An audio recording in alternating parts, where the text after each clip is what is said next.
Hello, everyone, and welcome to another Pastor's Ponderings. I'm just here to talk to you a little bit about attitude.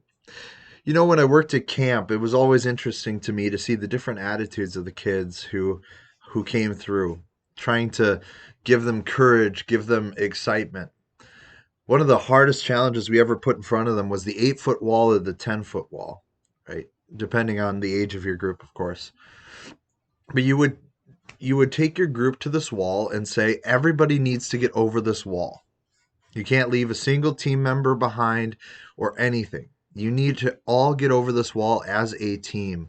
Work together.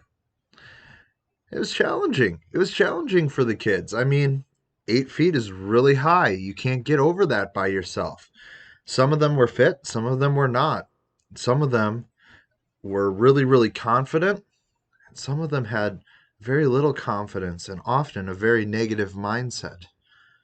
The groups that couldn't overcome their negative mindsets never succeeded on that challenge course. And of course, we did everything in our power to help the kids overcome their negative mindsets, but sometimes it just wasn't possible. But it was important for the kids to learn how to overcome that negative mindset in a meaningful way. When Paul talks about attitude, he says to put off your old self, which belongs to your former manner of life and is corrupt through deceitful desires. Be renewed in the spirit of your minds, and to put on the new self, created after the likeness of God, in true righteousness and holiness. Now, you've probably heard a lot about Paul's talking about attitudes, right? Don't chase after sin. Don't chase after the desires of the flesh. Don't chase after those things that pull you away from Jesus. We know that. We've heard that before. What if I told you that there's another piece of this? See, even when we do chase after the right things, too often fear keeps us down.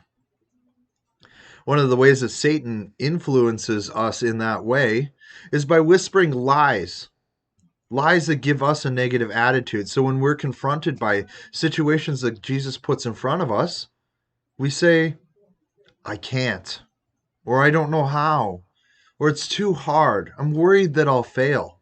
I'm not good at it. But what if we worked on our attitudes?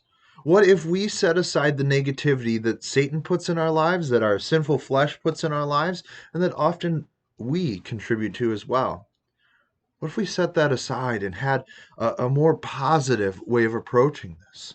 Putting on that new self, the created likeness of God in true righteousness and holiness.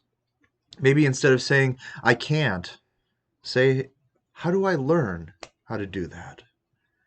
Maybe instead of saying, I don't know, say, I'll find out. Instead of saying, it's too hard, say, it's a challenge.